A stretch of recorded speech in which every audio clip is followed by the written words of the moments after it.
really happy to have a dynamic duo.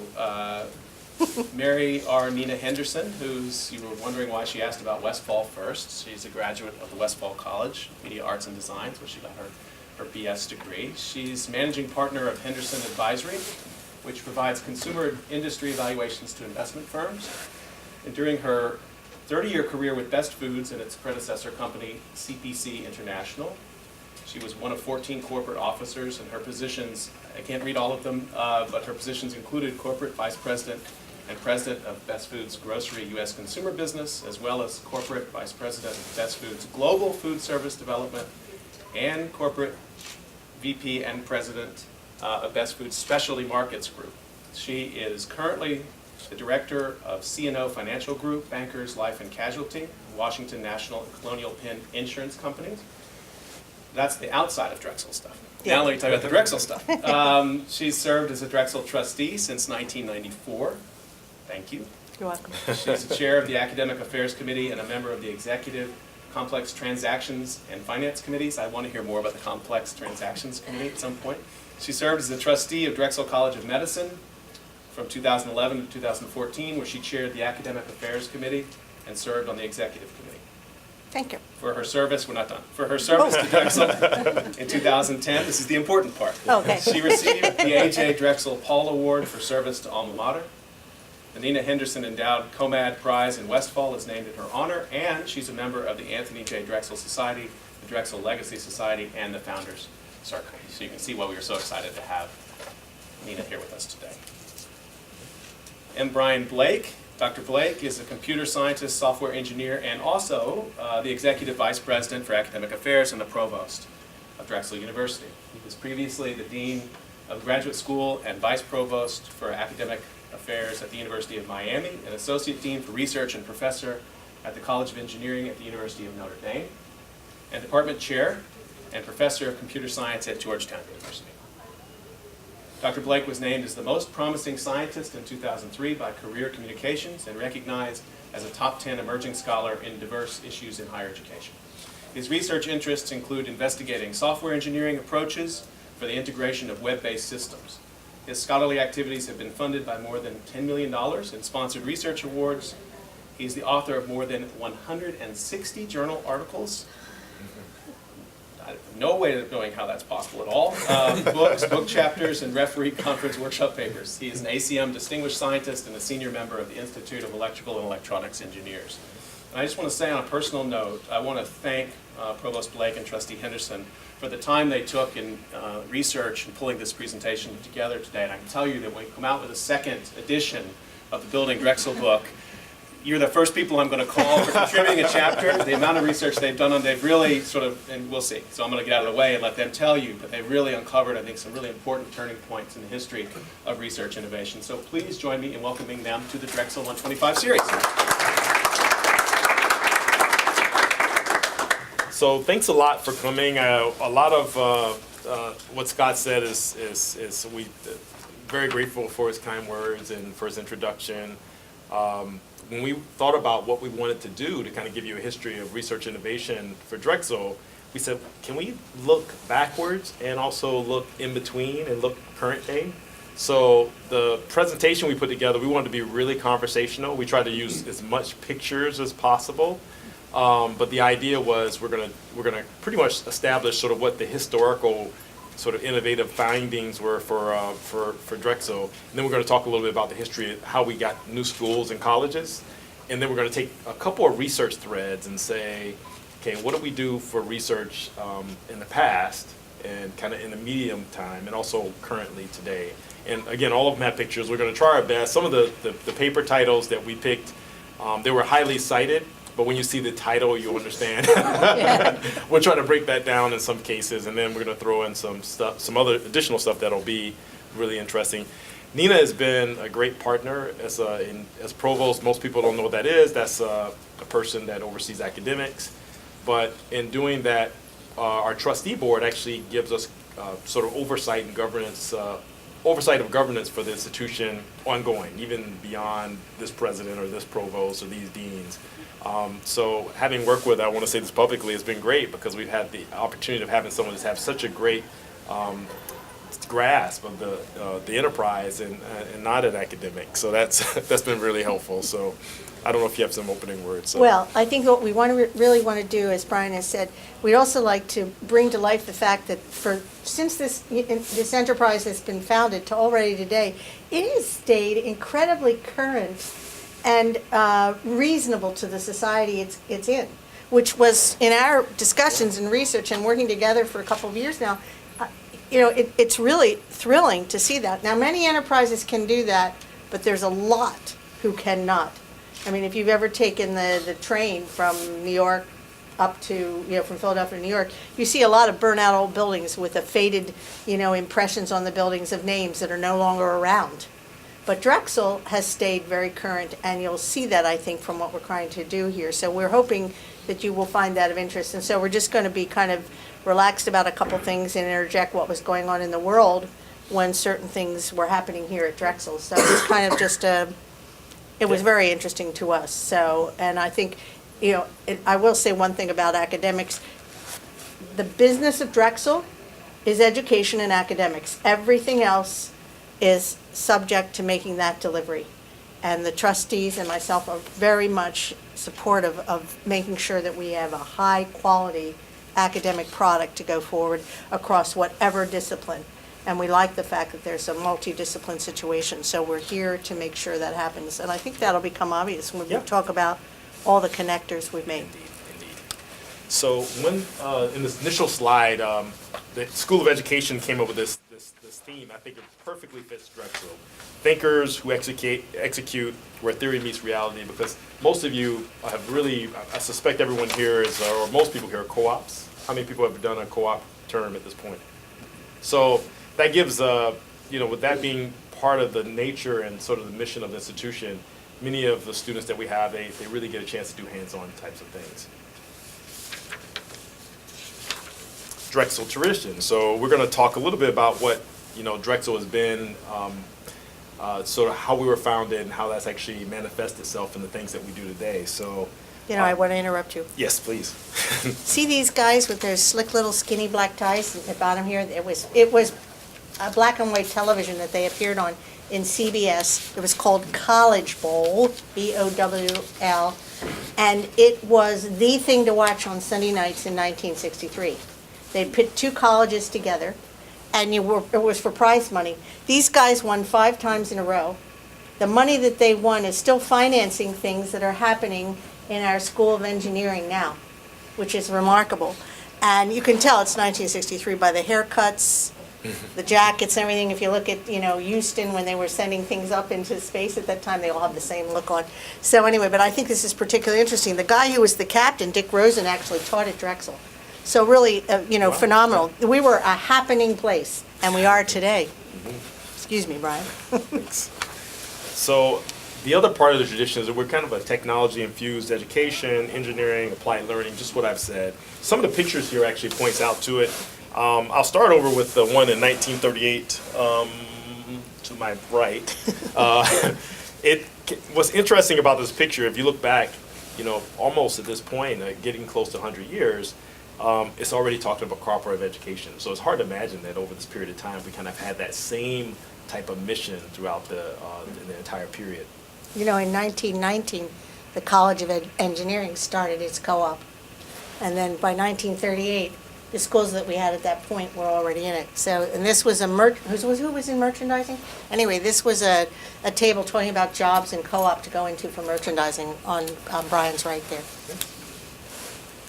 So we've always been an institution to expand opportunities for just access more broadly. So some of these pictures try to demonstrate that, particularly with regards to the medical school. So. Yeah, this is an interesting thing. If you look closely, that's women there. And those ladies, that school was started, the first college that permitted women, medical college that permitted women in 1850. It's part of our history now. And it is a remarkable experience. And then we'll talk a little bit more about what happened as time went on. So Drexel and its predecessors have always been very open to everybody, gender, everything. Yep.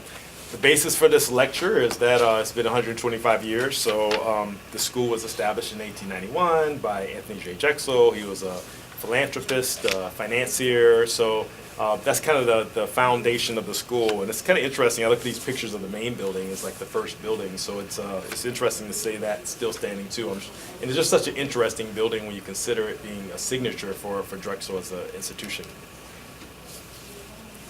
So in 1919, you guys gotta let me know if this is flipping. Yeah. So that's when the establishment of our cooperative education program. So again, showing the picture to your right, you can kind of see that that's been pretty much stitched into our fabric for that entire time. I love this picture on the left, on the right. See, Okay, that's yeah. a good thing we broke this, because the whole time we'll be Yeah. like this. Anyway, this is a picture of the Student Army Training Corps in 1918 on the steps of Old Main here. That is, in point of fact, the ROTC program predecessor of today. We have continuously offered ROTC at this university through every conflagration, every picket, everything that ever happened in the Vietnam War. Many people let go of their ROTC program, many universities. We did not. We always supported our military. The other thing that's interesting, in 1973, when the Vietnam War came to a close, women were admitted to ROTC. We're the first program that permitted women into the ROTC training. So again, another indication of how egalitarian the school was and how forefront. If you had the talent, you were there and you were going to be there. So I thought that was pretty interesting.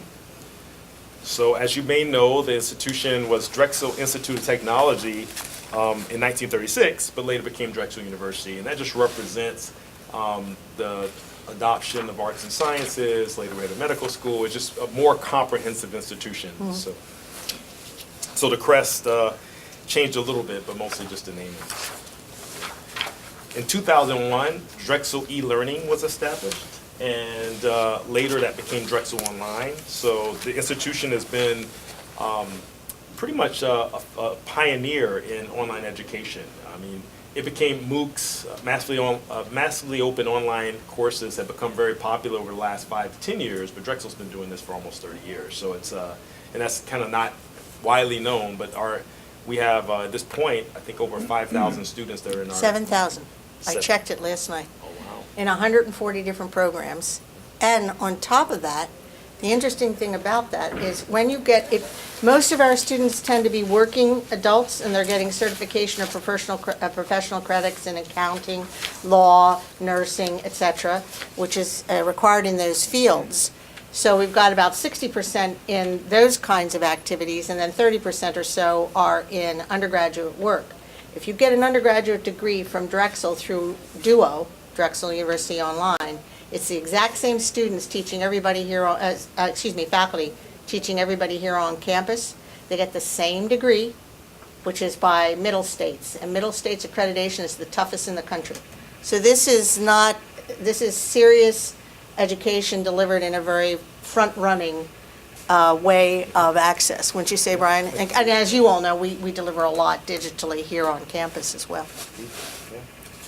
So in 2002, we acquired MCP Hahnemann University, and later Drexel University College of Medicine was merged into an institution in 2014. So, and then we continue to kind of make that connection.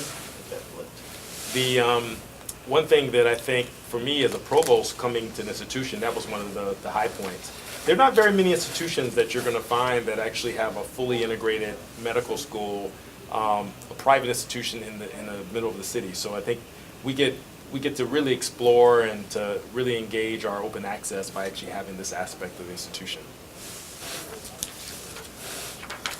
In 2006, we acquired a law school, started a law school, so later became Thomas R. Klein School of Law. So I think people here have probably been in that building at least once at this point. Yeah, and I will tell you, every time we add something or bring something together, your trustees are working on your behalf to make certain that we do this with the thought that after we're all not here anymore, this will have made sense.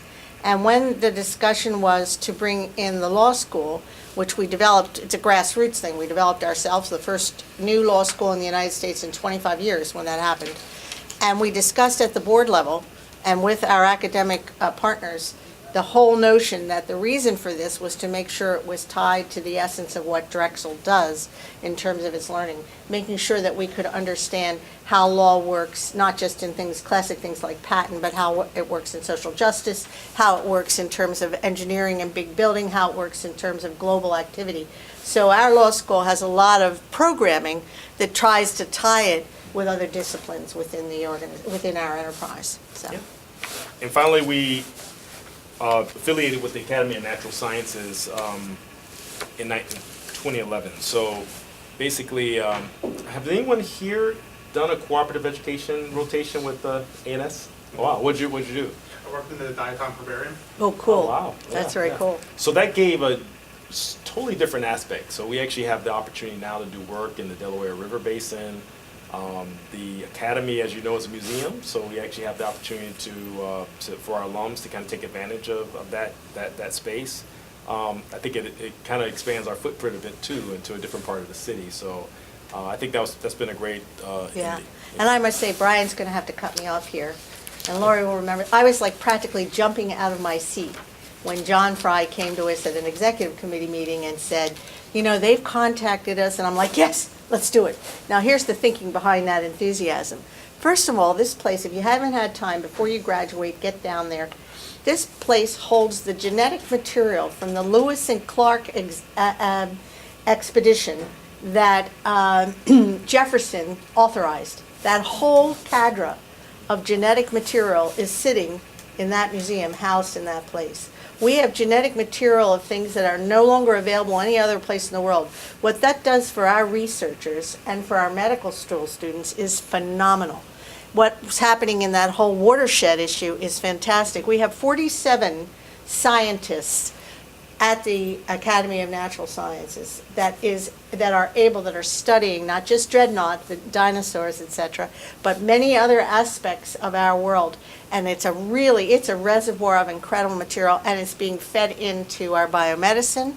It's being fed in across our other disciplines. The other thing I think that's interesting of this, we are one of 10 natural history museums that are part of a university. The others are places like Harvard, Stanford, University of Pennsylvania. You may have heard of these places. We are a rare group and a rare breed with a very high quality area.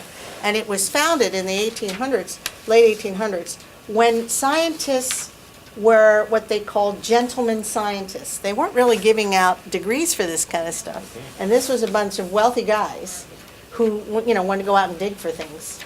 And they would then come back to Philadelphia, have this Beaux-Arts museum, get into their tuxedos, you know, and talk about what they had found. Thank God for these dudes, because we developed this incredible thing that became part of Drexel.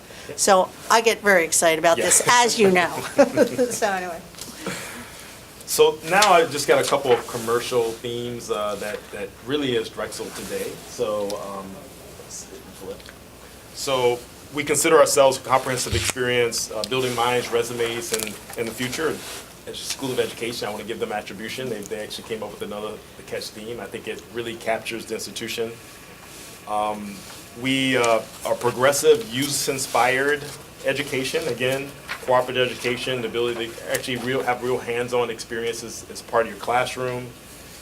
A strong reputation for urban education. We're kind of right here in West Philadelphia in the middle of a promise zone, so we actually have the opportunity to leverage that in our service, in our engagement with the community, even in things we're doing in urban education and urban health. So that's been one of the things. And then if you guys have actually had a chance to take advantage of Philadelphia, it really is a city on the move. It's akin to cities like Atlanta or Charlotte that have kind of made the transition. Philadelphia is kind of right there with them, and how we're actually engaging the city and how the city is evolving is going to be sort of a laboratory for other cities in the future. W.C. Fields' jokes about Philadelphia no longer elicit the same kind of comedy they did in the past. Do you know W.C. Fields? You don't know W.C. Fields? Okay, now listen, guys. You've got to be a little bit about the past to be able to be really good in the future. W.C. Fields was a actor and comedian who had a lot of great lines. What was it? I'd rather be dead than in Philadelphia. I'd rather be dead than Philadelphia, because it was considered to be very quiet. It was stuck between Washington and New York. Anyway, sometime watch his movies. They're very funny.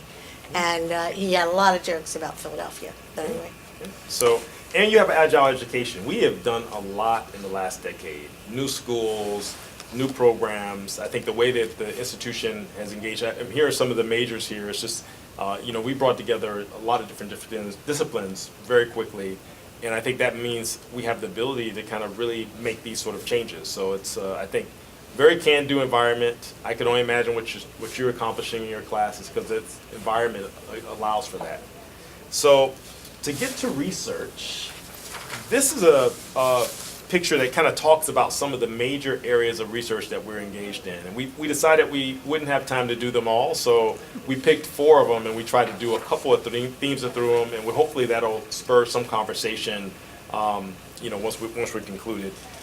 If you look through, you can see things that are in arts and sciences, like international law and social justice, things that are engineering, innovative devices, what we're doing in mechanics, biomedical engineering, biomedical devices, innovative devices, health disparity, things we're doing in medicine, cardiovascular, stem cell research, so it's kind of across the board. We picked materials, innovative devices, health disparity in urban health, and mechanics to highlight a couple of areas in those areas. So let's start with materials. This picture just shows a couple of images of things that they do, particularly in the nano materials space. So some of these are pictures that you would see, that you couldn't see without a huge microscope. To the right, to my right, there's stuff that we're doing with wafers connected to actually preserving energy and batteries and things like that. So the little dragony looking thing on the right, that's nanoscale. Okay, so that is through an electron microscope that is 70,000 times smaller than the width of a human hair. And when you look through these electron microscopes, we've got a professor we're going to talk about later, Yuri Vygotsky, and what he explains to me is when you look through these things, it's only grayscale. There are no colors in electron microscopy and nanoscale. So they purposely color these things so you can see what this tiny, tiny, tiny, tiny, tiny, tiny aspect of materialism is. So these are kind of fun. And this one, it was on the front of the nanotechnology magazine for the whole discipline for this winter, a Drexel finding. Yeah. So George Sasson and Richard Sasson, they actually brothers who published together in the area of X-ray diffraction powder studies for long chain acids. So I cut some pieces off. So I'm not a chemist, so any chemistry majors here? So I could just say what I want. Yeah. Hey. Perfect. I couldn't have planned I'm better. not into fake. I'm not into fake here, so take it easy. So this connects both to materials and to urban health because X-ray diffraction is just a way to analyze materials. And long chain acids are just fatty acids. So it kind of gives you a sense of actually, it's kind of funny when you look back at some of the older journals. Like, for example, the journals we picked have all been cited over 500 times, and some cited thousands of times. That means other research has picked up. I think this was somewhere in the 500 to 600 times.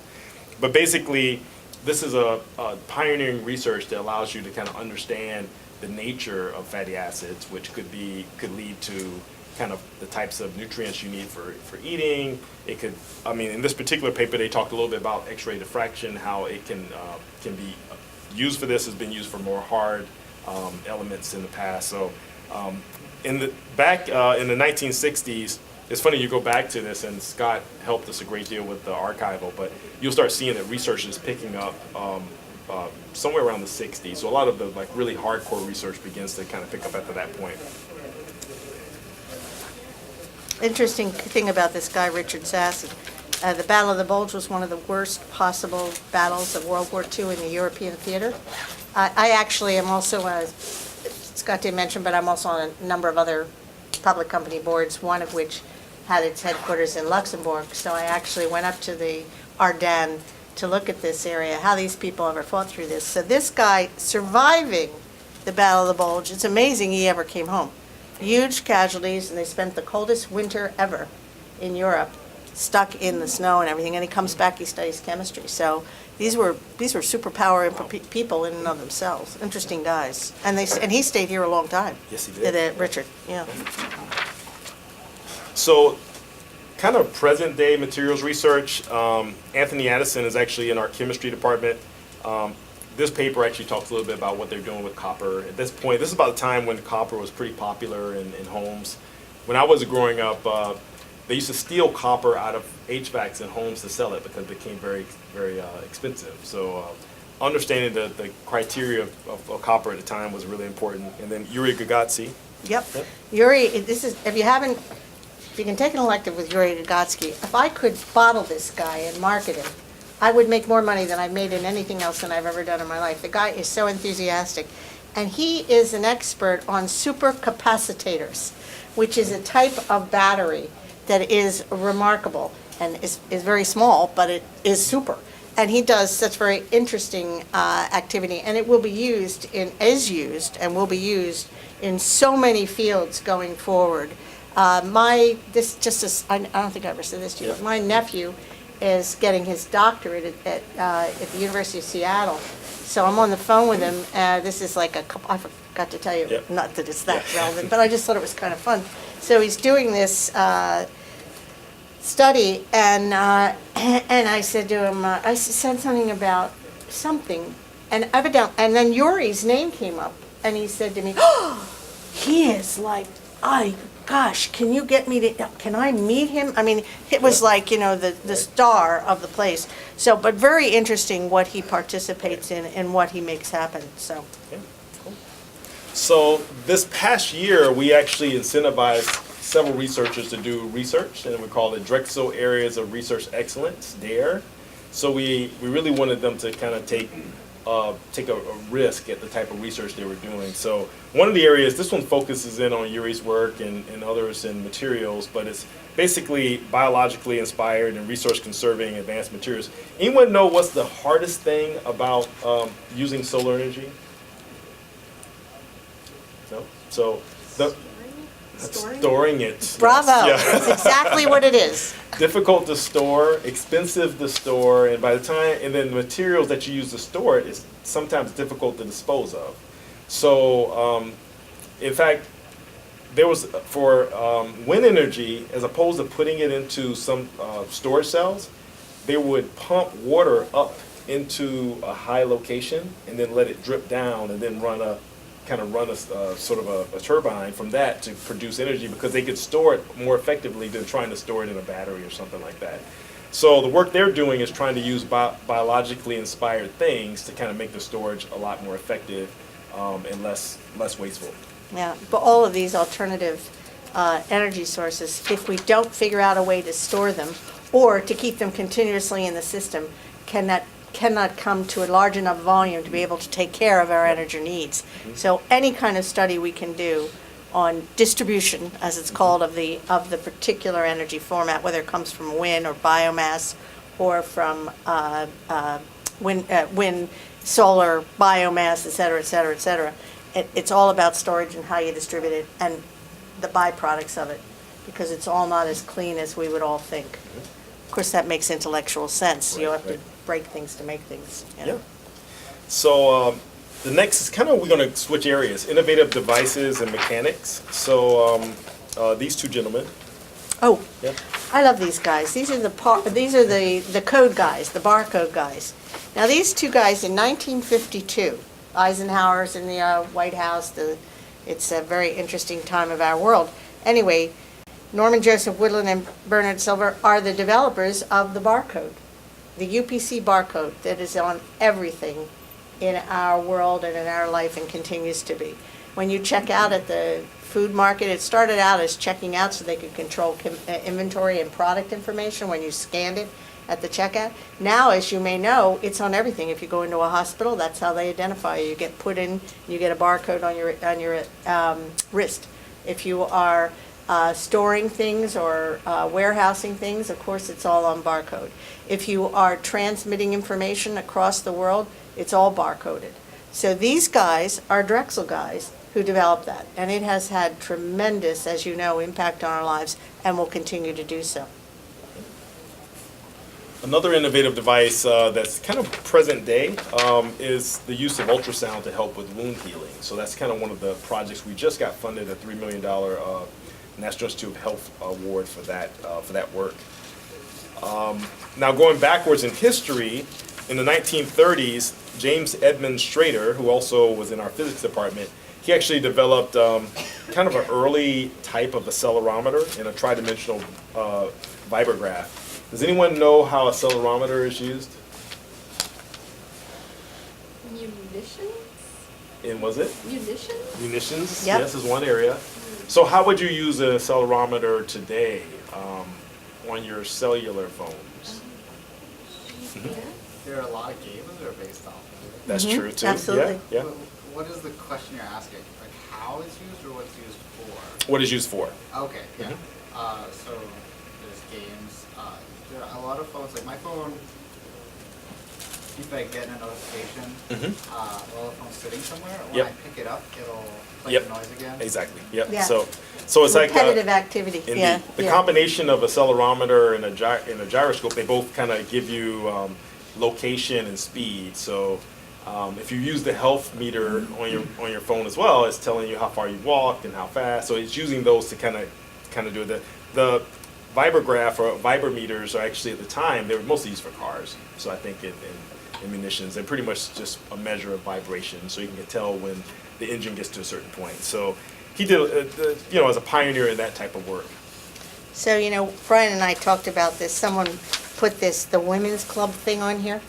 Take a look at that. I just want to make sure that both the men and the women in here understand. In 1925, when did women get the vote in this country? Who knows? Is it 1919? That's right, right on. So this is after we got the vote, and we're still having women's clubs by the wife of somebody who's the person, Anyway, that went on for a long time. But just to show how effective Drexel is, okay, they had a women's club, but they also had women in medical college now in the 1850s. They also had women in engineering. They also, we're going to talk about somebody in a few minutes at the Natural History Museum that is a rocket, another rocket person, way up in the field. So we decided to leave it on because it's kind of an amusing period piece about that. But today, just as information, and Rod got this information for me, today at the College of Engineering, almost 20% of our enrollment are women. In biomedical, 68% are women. Bioengineering, 46%. Gaming, 19% are women. Graduate students overall, 63%. So Drexel is one of the leaders in making sure that we have equal amounts of gender representative and moving out into the world. And I think that's very important because we don't want to leave 51% of our assets in terms of population not being able to be skilled. Yep. So this is pretty exciting, and I just thought that was an we didn't put it on the chart. It appeared, and I was saying, what do we do with this? So that's just a little background to say what's going on. Just focus, this is kind of devices today. I'm going to focus on Dr. Wan Shi's work. She actually worked on a piezoelectric finger, which actually can be used during breast exams to detect cancer. And they found that they've been able to detect cancer in certain situations where mammograph hasn't been as effective. So it's pretty interesting. It's one of, I think she has 34 patents, and I met with her a few days ago. She said 37, so she had 3 since we did the slide. Prolific. And then finally, the dare that we're working on today is, Oh, here's a good one. This is an individual who got her degree in 1909 as a biologist, then went to the University of Virginia and got doctoral degrees, came to the Natural History Museum, and was a volunteer because at the time, women weren't scientists. Anyway, this woman is absolutely the mother of environmental activity, watershed activity. She is the go-to person for many, many, many, many years. She's been with the Academy of Natural Sciences for many, many years and is a rock star in her field. And very interesting, went through all sorts of wars and everything else and still maintained her scientific credibility and study. while the men were all fighting, and we needed people who were scientists, yeah. And the DARE that we funded in the area of innovative devices is called Integrative Design, Research, Engineering, and Advanced Manufacturing. They worked really hard to get iDream out of that. So they needed iDream, they got iDream. So basically the work they do, it's just so Drexel. They connect fashion design with materials that go into those fabrics, with sensors, with modeling from mechanical engineering, and things that they come up with. One in particular that's pretty exciting is they actually have a sort of a prenatal monitoring device. So you wear a sweater and it can monitor the heart rate of newborn, or not newborn, before newborn, with pregnant mothers. So it's a pretty interesting. They do any number of things. They have other pretty much keyboard-like gloves. I mean, they're actually using fabric to really innovate and make new ideas around that. And this is the one also, you want to talk about the Department of Defense and the MIT connection? Brian, you want to talk about that? Yeah, so we were doing this work before, but there's a National Network for Manufacturing Innovation grant that comes from the Department of Defense. Last year we teamed with MIT to get, it's a $70 million award, but it's actually part of cost sharing of $300 million. So we were more or less really a partner with MIT in the funding of this award. And right now they're setting up these centers across the nation. They have a couple that are establishing now in Massachusetts. We're hoping for one in Philadelphia, in Pennsylvania. So really, really interesting work and well respected. It's like the next manufacturing industry in the United States. And if you have time, if you go over to Westfall, there's the Fabric Technologies area where we have these gigantic weaving machines, etc. We have a Japanese company that's supporting us on it. And we are using fabric not just for design elements in terms of clothing or home decoration, but this is things to maybe at some point be able to dispense appropriate amounts of drugs, to be able to help people that are amputees in terms of feeling, to be able to help people who have difficulty in walking. It would be impregnated into the fabric. It is so avant-garde that it is just absolutely fascinating what's going on. And the MIT Department of Defense relationship is one tangent of that. But there is so much going on in this arena, which is, I think, very exciting. Yeah. So the next area is urban health. I'll start off in the 1920s. Leon Stratton.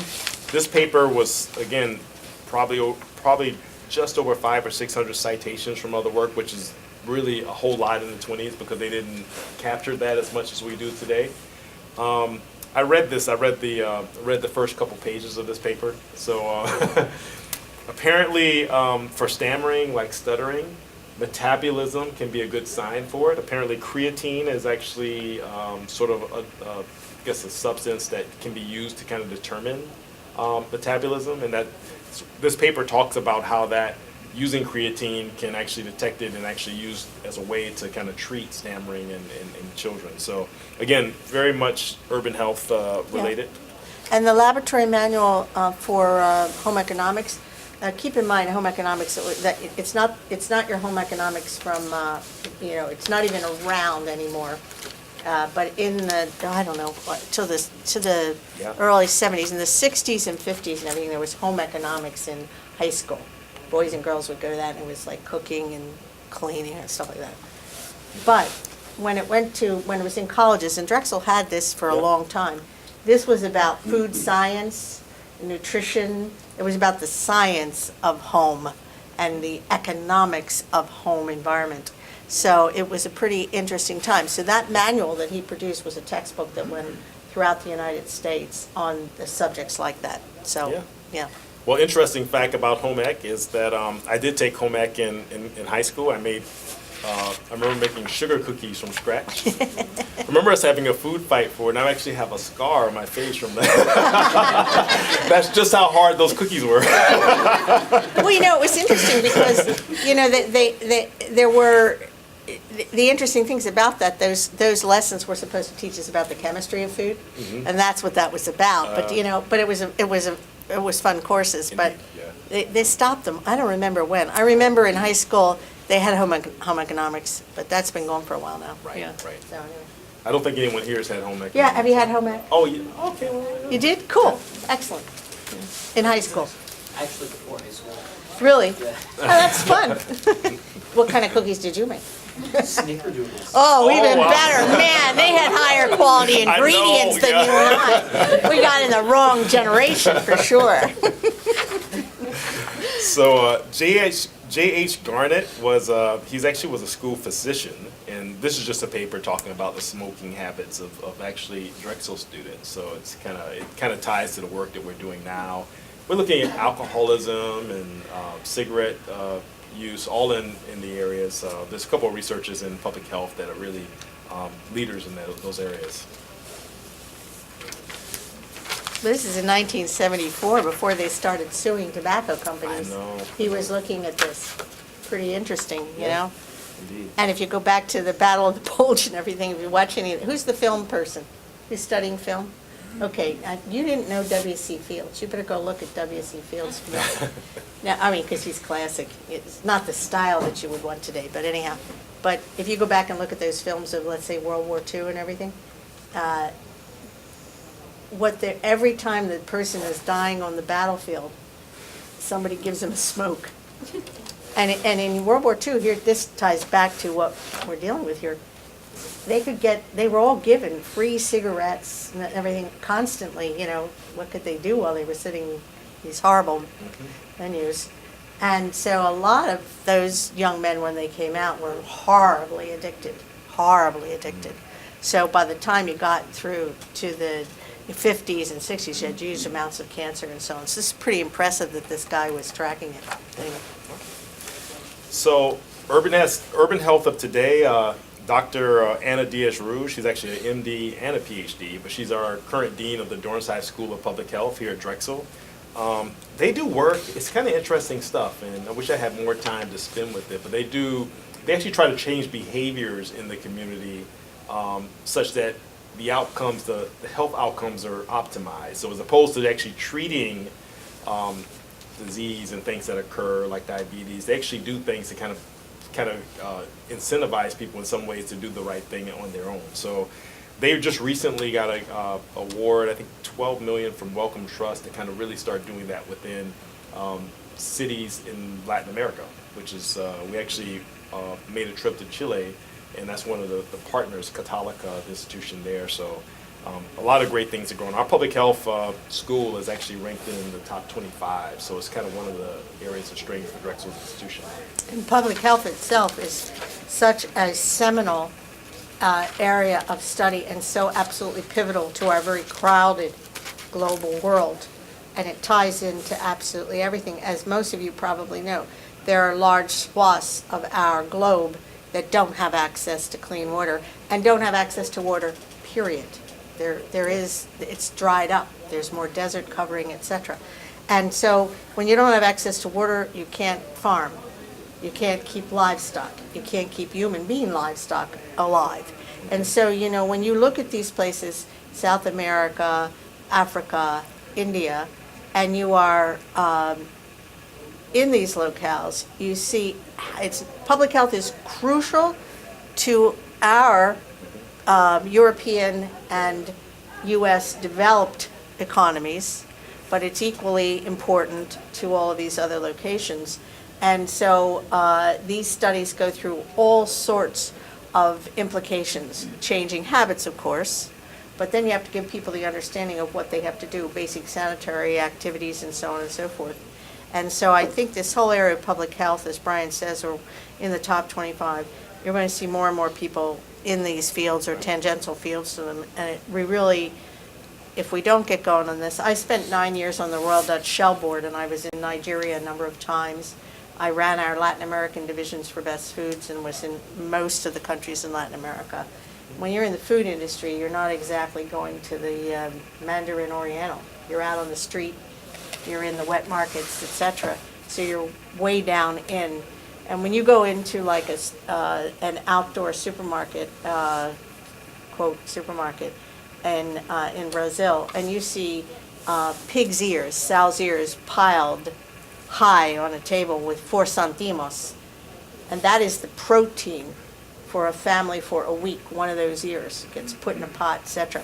It puts everything into perspective as to, you know, what happens, where do they put that refuse water?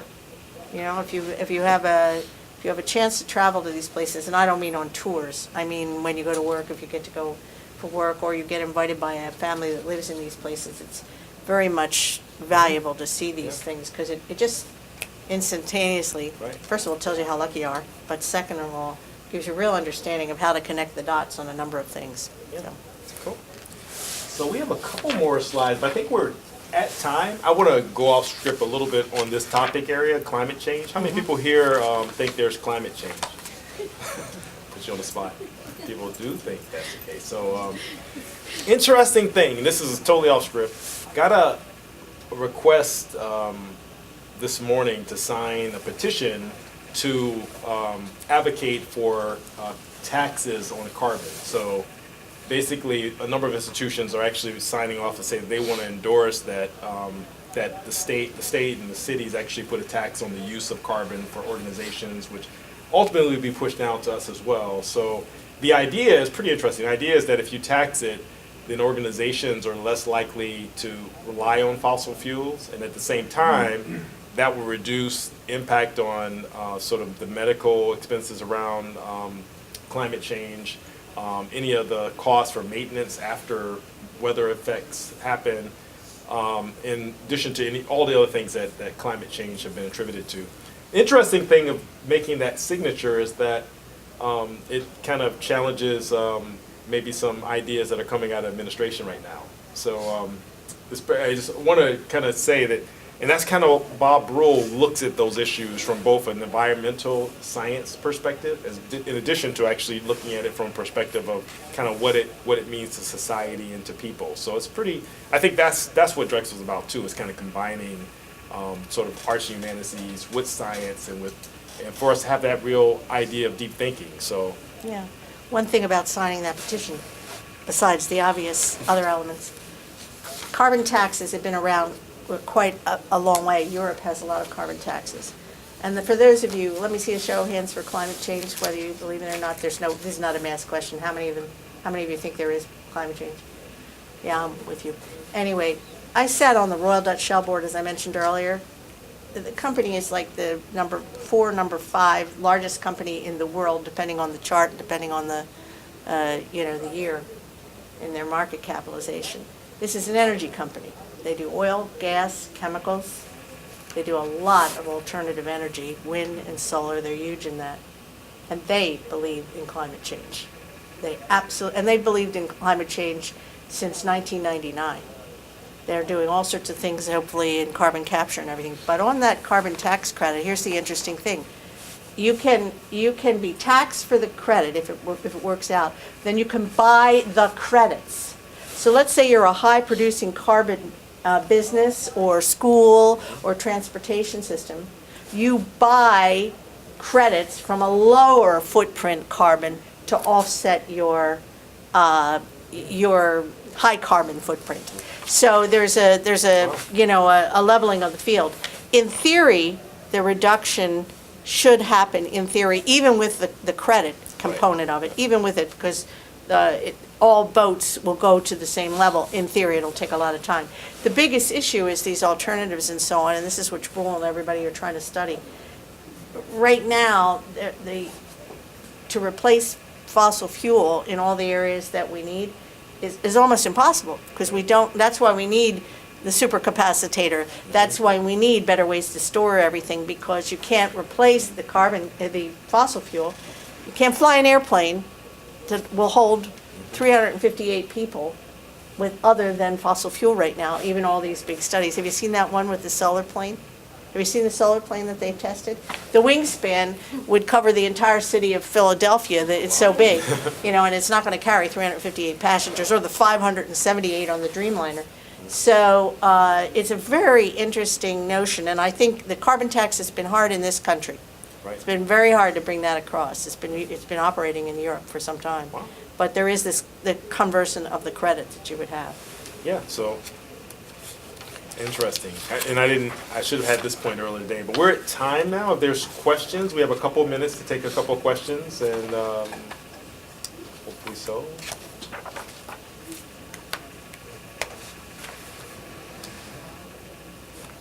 We were really boring, huh?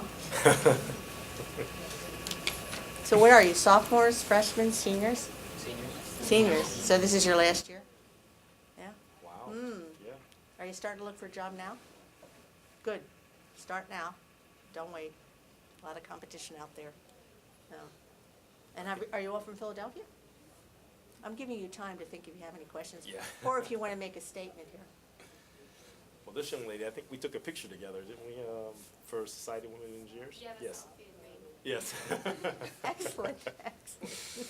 I was like, why do I know her face? And I think about the picture. So. Yes, Scott. Just a question related to the research enterprise overall.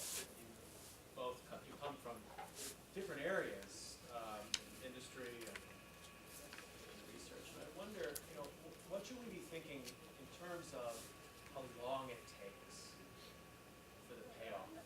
If we invest, and any way you want to take that, the federal government is investing money, or state of Pennsylvania is investing money, or Drexel University is investing Right, money, right. students in this room are investing their money.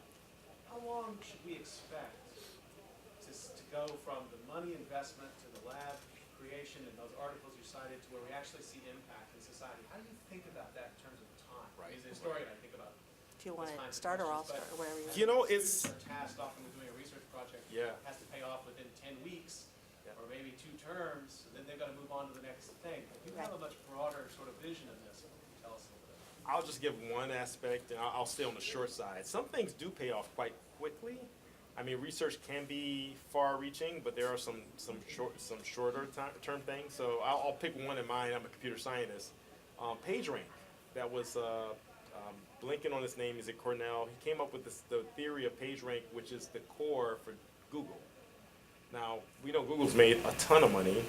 He only established PageRank maybe a decade ago, and it's been the core of that. And it's very simple. It basically says that as opposed to trying to rank pages based on them saying a word you're looking for, it's more effective if you look at who they link to and the words they use. And that's the key. That's basically how they rank the pages. So it's pretty interesting. That was a quick technology transfer, and then it's made, I guess, billions of dollars. So, it depends on the discipline, of course, and it depends on one aspect of the discipline. Now, for example, I've been in a lot of research and development labs for a lot of different industries.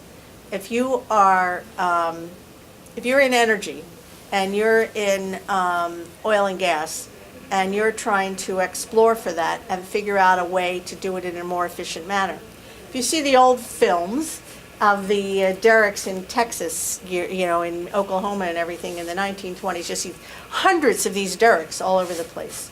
If you look at a few in the 1970s in the Gulf of Mexico, you'll see a few near into the coastline floating derricks, okay? Nowadays, they're much further out. Nowadays, does anybody know how you drill for oil nowadays? You don't put up all those derricks out in the Gulf of Mexico or in the North Sea or off the coast of Indonesia. You put in one platform and you drill down, and then you have these tentacles that move out. And that was discovered by a Shell employee in Indonesia with his son having a Coca-Cola in a cafe. And he noticed the boy with a straw, and the straw went down and it pushed under. It was a bendy straw. And he said, why couldn't I bend the drill? So now it is not uncommon to have those drills in these, let's say, deep waters where they go down thousands of miles and they then have all these running out to subterranean drills all over the place. Now that took a while to make that in reality, because you can watch the bendy straw in the Coke, but you have to have integrity so it doesn't break under the ocean floor, et cetera, et cetera, et cetera. So these take time. Often, for example, from research to the development of a project in the oil and gas industry, it could take 30 years. So the things that I approved when I was on the Shell board, I left that board in 2012, are now coming to fruition. I know everything they're going to do for the next 15 years, at least, because that won't happen. Now, pharmaceuticals, another thing entirely. I was just in a laboratory for a pharmaceutical company. I'm on a pharmaceutical board. And pharmaceuticals, by their very nature, and depending on the regulatory environment you're in, take a long time because you have to study the effect on animals, humans, et cetera. You have to have trials. It has to be approved by the regulators. This takes a long time. That's why they're protected by those at minimum of 7-year patents, because the amount of money it takes to test these things and the amount of times that it doesn't exactly hit that telomere inside your gene structure to make the change for the disease can happen quite frequently. So that's a longer one too. So I think that's one of the big problems if NIH and places like that in our government, let's stick with the United States. They're worried about this at Brexit too, the leaving of England and the UK from the European Union. They're worried their research funding will shrink. You don't want to see people with the notion that you need immediate reward. We have to create a culture where we see value in thinkers and in our scientists to make something happen, just like we have to see value in our arts. Because without the combination of those brain sides, you can't have a society that can have a reasonable discourse, nor discover. Can't have discovery without the combination of arts and science. So, sorry to make it cloak, but they're two short things. I noticed you had your hand up, I'm sorry. I wanted, Yeah. on that topic, I think it's interesting to look at how Drexel the research fields have started to partner more with corporations, and how that going forward may become either because funding lacks or may drive more quick tech transfer, that sort of thing, how it might affect research going forward. Yeah, so I think, research has changed over the years. It used to be that you could have very risky research that was funded by places like the National Science Foundation and have a chance at doing something really groundbreaking. As that funding, and you touched on it, that funding has been diminished. We're looking for 3 to 5 year turnaround, which means that the more risky researchers are going to be trying to aim for funding in areas where it's not going to be as risky. I don't know if we've missed. Corporations don't particularly like risky research. I think what's happening is a lot of the real discretionary research is moving to endowment funds. So I think we'll begin to see more foundations and more personal financial investments in research as we move forward. But I think naturally institutions have preserved that because I think that's where you're going to get the biggest payoff long term. Most corporations move to what would be called applied research and applied science with the notion that they will get a return on that, or that it's aligned very closely to what they're looking at in their industry, and that they will then have the university or the research lab be able to help them with that. As a matter of fact, many companies for many generations would have their research with their own employees and everything within their own location. That has gone a long time ago. When AT&T broke up the Bell Labs and everything, which we used to be up here in New Jersey, that was a pure science situation. That was pure science. They were always looking for new, very avant-garde kind of things. Now, all of that research is really either in universities, endowments, and thank God for the corporations forking over. It is for their own self-interest, but hey, what the heck, if we all get something out of it, let's be happy about it. And a lot of times it always doesn't go all right for them, but they know it. But most of it is partnering now with very few corporations have large internal research organizations anymore, which is sad, but it is what it is. I want to thank you for taking us on this remarkable tour and answering some of our questions. Thank you all for being here. Thank you for If you sitting didn't get through to have it. your question asked because we ran out of time, I'm sure they'll hang out a couple minutes. So Sure. come on up.